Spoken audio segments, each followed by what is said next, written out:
Prince fans may be visiting his gold star at First Ave on the 2-year anniversary of his death. His star is right next to the main entrance. It's the most prominent one of the 407 on the venue's famous walls. Patricia from Edina and Courtney from South St. Paul both wrote to Heather saying, hey, how do artists get a star on First Avenue?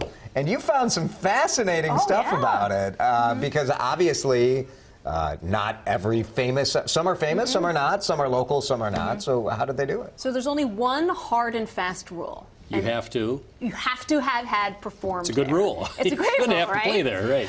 But here's the thing. Let me tell you a funny story about Adele. So Adele was supposed to perform in 2011. They put her star up in advance, and then she got a vocal cord issue. Right. She couldn't perform. So they took her star down. So somebody went out there with a paintbrush. Adele's star. Wow. She never performed. So I mean, they're a stickler for that rule. It makes sense. You don't want just random artists up there. You should have had a connection with that building. I'm amazed at how secretive the process is. Oh, yeah. So when you ask them who they say it's this top secret committee. So they don't tell the performer that they're going to get a star on First Avenue as well. No, they don't. Interesting.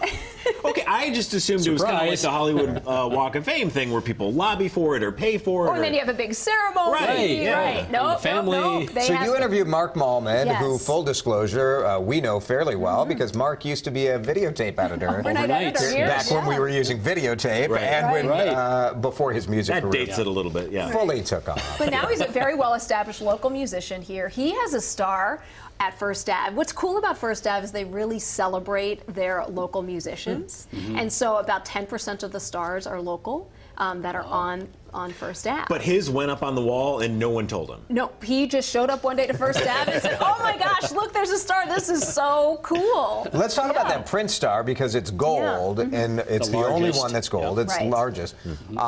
That wasn't the doing of First Avenue. That just happened in the middle of the night, right? Right, and it was right after he passed away. Died. It's the only gold star that's there. Who did it?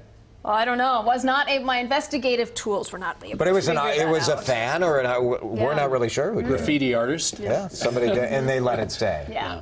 But what's cool about this is they have this sort of top secret 6-person committee that decides who gets the star. And another thing, most stars have to have sold out First Ave too. That's another good rule. Yeah. Right. Okay. So what's R.T. Ryback doing up there? R.T. Ryback had a book signing there. Wait a minute. Time out. But Time remember, out. he also that does not qualify. Remember, he also crowd surfed. That's true. I mean, come on, well, there still, you go. That's pretty good. And Dave Chappelle's got one up there. He did 6 sold-out shows. That there. makes sense. Yeah. Will they take people down to make room for new ones? So what they did, so they used to do that. Now when they did the repaint, they have blank stars. So they don't have to take anybody down. You can just put somebody up new. So Gary Clark Jr. is the newest. Macklemore was a recent one, and then he wrote a song about it. So that was cool. Nice. But they do get lobbied. So there's hope for all of us if all we have to do is crowd surf. Book signing, that's it.